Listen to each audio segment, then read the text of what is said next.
Hello friends, எல்லோருக்கும் வணக்கம். Welcome to young investor channel. Actually markets பார்த்துருப்பீங்க, ஒரு பாசிட்டிவ் ட்ரெண்டில் தான் க்ளோஸ் ஆயிருக்கு. நிஃப்டி 50 61 பாயிண்ட்ஸ் பாசிட்டிவில் க்ளோஸ் ஆயிருக்கு. 20522 பாயிண்ட்ஸில் க்ளோஸ் ஆயிருக்கு. சென்செக்ஸ் 270 பாயிண்ட்ஸ் ரேலி ஆயிருக்கு. 83712 பாயிண்ட்ஸில் க்ளோஸ் ஆயிருக்கு. நிஃப்டி பேங்க் 307 பாயிண்ட்ஸ் பாசிட்டிவில் க்ளோஸ் ஆயிருக்கு. 57256 points. Nifty IT 116 points positive, 38,983 பாயிண்ட்ஸில் க்ளோஸ் ஆயிருக்கு. இது போக எஃப்ஐஎஸ் டிஎஸ் டேட்டா, எஃப்ஐஎஸ் 26 கோடிக்கு நெட் செல்லர்ஸாக இருக்காங்க. டிஎஸ் பார்த்தீங்கன்னா 1366 கோடிக்கு நெட் பயர்ஸாக இருந்திருக்காங்க. எஃப்ஐஎஸ் நெட் செல்லர்ஸாக இருந்திருக்காங்க. டிஎஸ் பார்த்தீங்கன்னா நெட் பயர்ஸாக இருந்திருக்காங்க. ஸோ ஓவரால் இது வந்து எஃப்ஐஎஸ் டிஎஸ் டேட்டா. நெக்ஸ்ட் மார்க்கெட்டில் முக்கியமாக கவனிக்க வேண்டியது, ட்ரம்ப் வந்து பார்த்தீங்கன்னா ஒரு நியூ டேரிஃப் வந்து போட்டிருக்காரு. ஸோ இது இன்னைக்கு தான் நான் எடுத்து பார்த்தேன். ஆக்சுவலி இது வந்து ஆகஸ்ட் 1 இந்த import tax, new import tariff வந்து நடைமுறைக்கு வருது ஆகஸ்ட் 1 இல்லை 14 கண்ட்ரீஸோட manufacture products, for example India, Japan, தென்கொரியா, நெக்ஸ்ட் வந்து பார்த்தீங்கன்னா சவுத் ஆஃப்ரிக்கா, அது மாதிரி சில நாடுகளும் இருக்குது. ஸோ இந்தியாவுக்கு வந்து 26% டேரிஃபும், ஜப்பான், சவுத் கொரியா அந்த மாதிரி கண்ட்ரீஸுக்கு 25% to 40% அந்த ரேஞ்சுக்கு வந்து பார்த்தீங்கன்னா டேரிஃப் போட்டிருக்கதாட்டு சொல்லியிருக்கிறாங்க. ஸோ இது எதுக்கு சொல்கிறாங்கன்னா, ஃபாரின் கண்ட்ரீஸோட ப்ராடக்ட்ஸை அமெரிக்காவில் கண்ட்ரோல் பண்ணுறதுக்கு வேண்டியது அந்த டேரிஃப் அப்படின்னு சொல்லியிருக்கிறாரு. ஸோ இது பார்த்தீங்கன்னா டொனால்ட் ட்ரம்ப் கொடுத்த அப்டேட்டு. நெக்ஸ்ட் பார்த்தீங்கன்னா பிபிசிஎல், ஹெச்பிசிஎல் இந்த மாதிரி பங்குகள் எல்லாமே ஒரு ரெக்கார்ட் பூமிங் ட்ரெண்டில் போயிட்டு இருக்குது. ஆக்சுவலி மார்ச் லோவில் வந்து 57% ரேலியாக இருக்குன்னு சொல்லியிருக்காங்க. இதில் வந்து இப்போது நிறைய ப்ரோக்கரேஜஸ் கம்பெனிஸ் இவங்களுக்கு டார்கெட் ப்ரைஸ் எல்லாமே சொல்லிட்டு இருக்கிறாங்க. ஸோ இப்போ வந்து பார்த்தீங்கன்னா 57% வரைக்கும் மேலே போயிருக்கு. பிபிசிஎலோட ஹையர், அதாவது 52 ஹை பார்க்கும்போது 376, இப்போ வந்து 355 ரூபா வந்திருக்கு. அதே மாதிரி ஹெச்பிசிஎலும் பார்த்தீங்கன்னா ஒரு நல்ல ட்ரெண்டில் தான் இருக்குது. கிட்டத்தட்ட 457 தான் அதோட ரெக்கார்ட் ஹை. ஸோ இப்போ வந்து 52 கிலோ வந்து 287.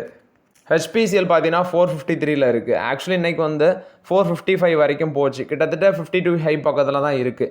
பட் இந்த பங்குகள் எல்லாமே பார்த்தீங்கன்னா அந்த க்ரூட் ஆயிலோட ப்ரொடக்ஷன் அதிகரிக்கிறாங்க. ஸோ அந்த மேஜர் ரீசன்னால் வந்து பார்த்தீங்கன்னா அந்த பங்குகள் எல்லாமே பாசிட்டிவ் ட்ரெண்டில் இருக்குது.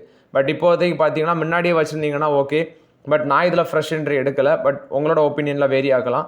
இது வந்து ஆயில் மார்க்கெட்டிங் கம்பெனிஸை பொறுத்த வரைக்கும் அப்டேட்டு. நெக்ஸ்ட்டு பார்த்தீங்கன்னா நான் பார்த்து அதிர்ச்சி ஆகிட்டேன். ஆக்சுவலி இந்தியா வந்து குளோபல் கோல்டு மார்க்கெட்டில் 15% பார்த்தீங்கன்னா நம்ம தான் ஹோல்ட் பண்ணுறோம். $23 trillion, அதாவது குளோபல் கோல்டு மார்க்கெட்டில் நம்ம 15% ஹோல்ட் பண்ணுறோம். இந்தியா $23 trillion அதோட value. Actually central banks around the world வந்து பார்த்தீங்கன்னா கோல்டு அவங்க பை பண்ணது 2024 $84 billion. நம்ம கிட்ட, அதாவது குளோபல் மார்க்கெட்டில் வந்து குளோபல் கோல்டு மார்க்கெட்டில் $23 trillion, கிட்டத்தட்ட 15% இந்தியா தான் ஓன் பண்ணுது. ஸோ இது வந்து பார்த்தீங்கன்னா கோல்டு மார்க்கெட்டை பொறுத்த வரைக்கும் அப்டேட்டு. நெக்ஸ்ட் BMW குரூப்பில் சில ரீஷஃபில் பண்ணுறாங்க. ஸோ BMW குரூப் இந்தியன் பிஸ்னஸோட சிஇஓட்டு ஹர்தீப் சிங் பரார், அவரை வந்து நியூ சிஇஓட்டு அப்பாயிண்ட் பண்ணுறாங்க. ஸோ லீடர்ஷிப்பில் பார்த்தீங்கன்னா சில ரீஷஃபில் நடக்குது. ஸோ அது இல்லாமல் இந்த ஹர்தீப் சிங் பரார் வந்து பிரசிடென்ட் அண்ட் சீஃப் எக்ஸிக்யூட்டிவ் ஆஃபீஸராட்டு செப்டம்பர் 1 நடைமுறைக்கு வருவாருன்னு சொல்லிடுறாங்க. கரண்ட் சிஇஓ இருக்கிற விக்ரம் பவா வந்து BMW குரூப்போட ஆஸ்திரேலியா நியூசிலாந்து ஆப்ரேஷன் அதை வந்து கவனிப்பார் அப்படின்னு சொல்கிறாங்க. ஸோ இது ஜெர்மனி கம்பெனி தான் அந்த BMW குரூப். இந்தியன் பிஸ்னஸில் சில லீடர்ஷிப் ரீசப்பிள் பண்ணுறாங்க. நவீன் ஃப்ளூரை இன்றைக்கி 5052 ரூபா ட்ரேட் ஆகிட்டு இருந்துச்சு. கிட்டத்தட்ட 3% மேலே பாசிட்டிவ் தான் க்ளோஸ் ஆயிருக்கு.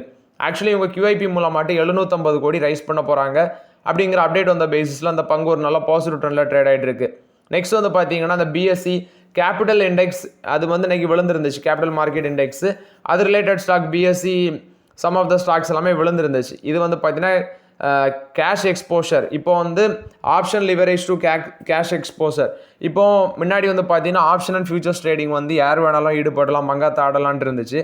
ஆனால் சேஞ்சஸ் கொண்டு வந்தாங்க, ரீட்டைல் இன்வெஸ்டர்ஸை வந்து பாதுகாக்கணும் அப்படின்னு சொல்லி. இதில் தான் பார்த்தீங்கன்னா அடியே குறிப்பாட்டு ஏஞ்சல் ஒன், ஜுரோதா இவங்களுக்கெல்லாம் அங்கே தான் அடி விழுந்துச்சு. ஏன்னா ரெகுலேட்டரி இப்படி பண்ணதுனால இவங்களுக்கு பார்த்தீங்கன்னா வால்யூம் கோவிந்தாவாயிடுச்சு. இப்போ மறுபடியும் செபி வந்து அதை கொண்டு வரலாம் அப்படிங்கிற ஒரு பேச்சும் அடிபடுது. பட் ஆக்சுவலி எனக்கு அப்படி பண்ணுவாங்களான்னு தெரியல. ஆப்ஷன் அண்ட் ஃபியூச்சர்ஸில் ரீட்டைல் ட்ரேடர்ஸை மறுபடியும் உள்ளே கொண்டு வரதுக்கு, ரீட்டைல் இன்வெஸ்டர்ஸை பார்ட்டிசிபேட் பண்ணுறதுக்கு மறுபடியும் முயற்சி எடுப்பாங்களா, அது டவுட் தான்.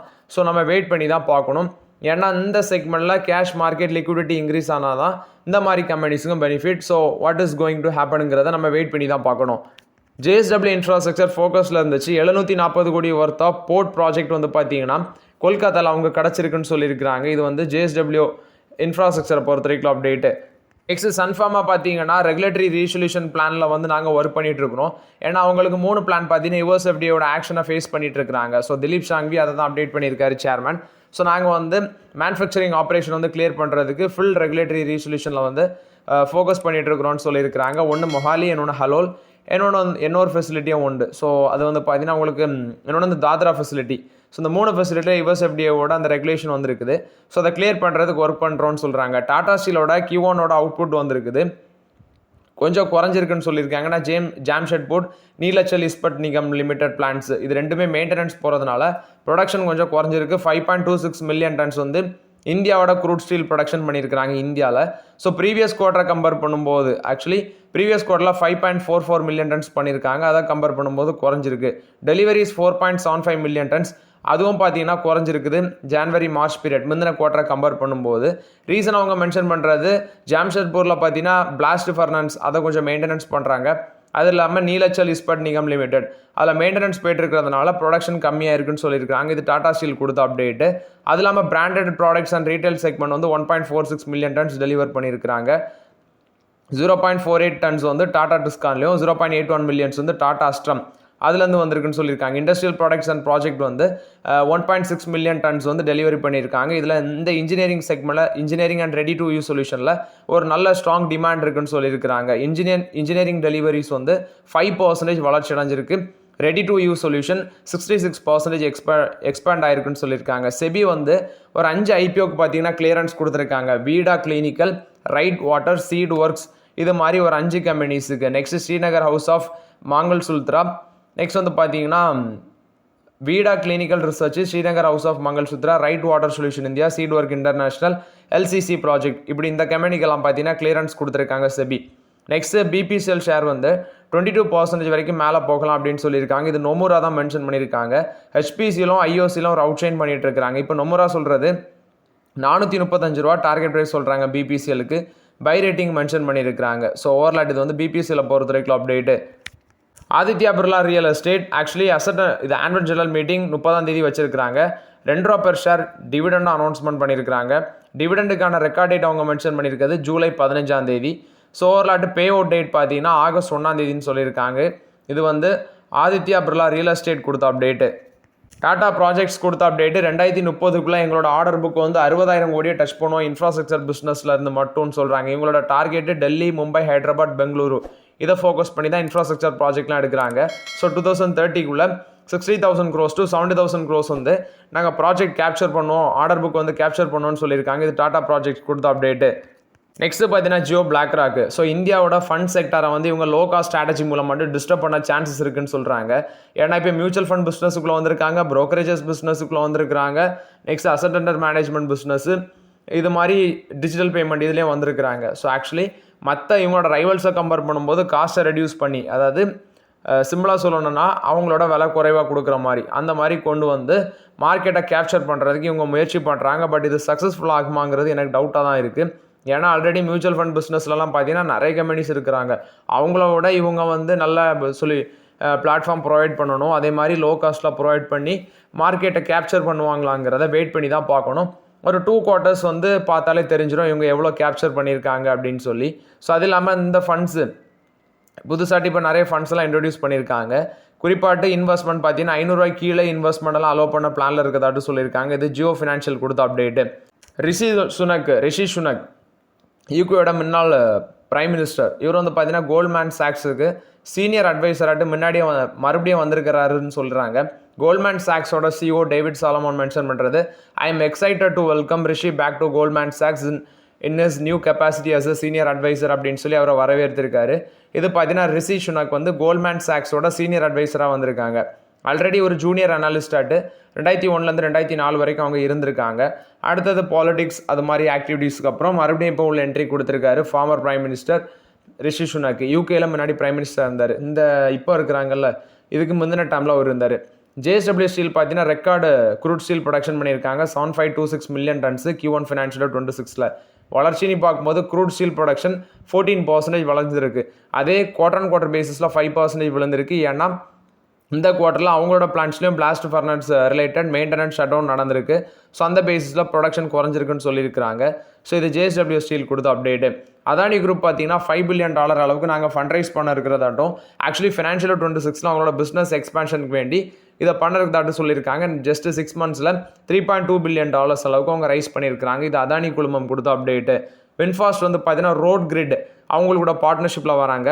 இவி சர்வீஸ் நெட்வொர்க்கை இந்தியாவில் எக்ஸ்பேண்ட் பண்ணுறதுக்கு இவங்க பார்ட்னர்ஷிப்பில் வராங்க. கிட்டத்தட்ட 120 extended service work shop, charging infrastructure அதை வந்து கண்ட்ரியில் எக்ஸ்பேண்ட் பண்ணுறதுக்கு வின்ஃபாஸ்ட் கூட பார்ட்னர்ஷிப்பில் வராங்க.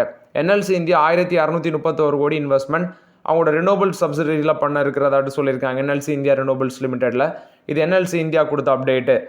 நெக்ஸ்ட் பார்த்தீங்கன்னா டாட்டாவோட இந்த ட்ரெண்ட் ஸ்டாக் வந்து பார்த்தீங்கன்னா பயங்கரமாக விழுந்துட்டே வருது. ஸோ ஸ்டில் இதோட வேல்யூஷன் ரொம்பவே ஜாஸ்தியாக இருக்குது. ஒரு நல்ல ரிட்டர்ன்ஸ் கொடுத்த ஸ்டாக் இன்வெஸ்டர்ஸுக்கு. பட் இப்போதைக்கு இது பக்கம் போக முடியாது. 3 நாள்லேயே 15% மேலே விழுந்திருக்கு. அது இல்லாமல் பார்த்தீங்கன்னா ஒரு 35% பீக் லெவல்லேருந்து விழுந்திருக்குன்னு சொல்லியிருக்கிறாங்க. 5400 சம்திங்கில் ட்ரேட் ஆகிட்டு இருக்கு. பட் இதை தொடாதீங்க, வேல்யூஷன் ரொம்பவே ஜாஸ்தியாக இருக்குது. ஃபண்டமெண்டலி நல்ல கம்பெனி, வேல்யூஷன் ஹையாக இருக்குது. ஆனந்த் ரதி பார்த்தீங்கன்னா சுஸ்லான் எனர்ஜி ஒரு 22% மேலே போகும்னு சொல்கிறாங்க. ஏன்னா அவங்களுக்கு விண்ட் டர்பைன் மார்க்கெட்டில் 30% ஷேர் வச்சுருக்கிறாங்க. அதில் ஒரு லீடர்ஷிப் ப்ளே பண்ணுறாங்க.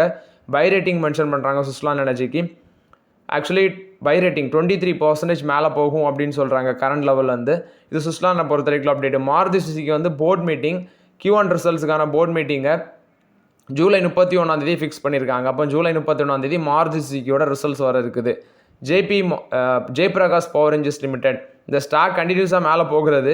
ஜேபி அசோசியேட்ஸை இவங்க அதானி குழுமம் வாங்க போகிறாங்க. அதுதான் அந்த பேசிஸில் அந்த பங்கு மேலே போய்ட்டு இருக்குது. ஸோ பெருசாக அதை நம்பி எக்ஸ்போஷர் எடுத்துடாதீங்க. இது முன்னாடி நான் கன்சிடர் பண்ணி ஒன் டைம் ஆஃப் பீரியடில் எக்ஸிட் பண்ண பங்கு. நெக்ஸ்ட் இந்த கிரைசாக் ஐபிஓ பற்றி கேட்டிங்க, நான் அதை வந்து கண்டுக்கவே இல்லை. நான் அப்ளையும் பண்ணலை. நிறைய பேர் கேட்டிங்க, நான் அதை பற்றி ரிசர்ச் பண்ண டைமும் இல்லை. ஸோ இப்போ அது வந்து ஜூலை 9 பிஎஸ்சி அண்ட் என்எஸ்சியில் லிஸ்ட் ஆக போகுதுன்னு சொல்லியிருக்கிறாங்க. ஸோ நிறைய பேர் அப்ளை பண்ணியிருப்பீங்க. 59.82 டைம்ஸ் வந்து சப்ஸ்கிரைப் ஆகிருக்கு. 860 கோடி பார்த்தீங்கன்னா ரைசிங் பண்ணுறாங்க. ஸோ என்ன மாதிரி லிஸ்ட் ஆகுது அப்படிங்கிறத வெயிட் பண்ணி பார்க்கலாம். ஸோ ஒரு 12.65% கெயினில் லிஸ்ட் ஆகும்னு சொல்கிறாங்க. லிஸ்டிங் ப்ரைஸ் அவங்க எஸ்டிமேட் பண்ணுறது 276. ஸோ என்ன மாதிரி லிஸ்ட் ஆகுதுங்கிறத பொறுத்திருந்து பார்க்கலாம்.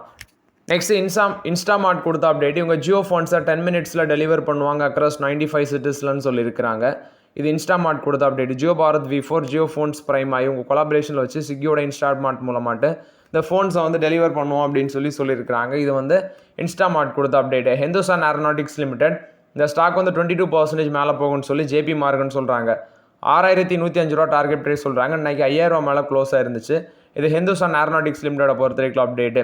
பிசி ஜுவல்லர்ஸ் இதில் பெருசாக எக்ஸ்போஷர் எடுக்கிற போது கவனமாக இருங்க. ஏன்னா இது வந்து இப்போ தான் கொஞ்சம் மேலே போகுது. இந்த வருஷம் எண்டுக்குள்ளே டெட் ஃப்ரீயாக மாறும்னு சொல்லியிருக்காங்க. இந்த குவார்டர் ரிசல்ட்ஸ் நல்லாயிருக்கும் அப்படிங்கிற பேசிஸில் அந்த பங்கு மேலே போகுது. ஆனால் அடிஷ்னல் சர்வேலன்ஸ் மெஷர் அந்த ட்ரெண்டு கீழே தான் அந்த பங்கு இருக்குது. ஸோ கவனமாக இருங்க இந்த பிசி ஜுவல்லர்ஸில். ஸோ ஓகே ஃப்ரெண்ட்ஸ், ஆக்சுவலி இந்த வீடியோவில் சில இம்பார்ட்டன்ட் அப்டேட்ஸ் எல்லாமே டிஸ்கஸ் பண்ணோம். இந்த வீடியோ உங்களுக்கு பயனுள்ளதாக இருந்துச்சுன்னா லைக் பண்ணுங்கள், சப்ஸ்கிரைப் பண்ணுங்கள், கமெண்ட் பண்ணுங்கள். Okay friends, thank you.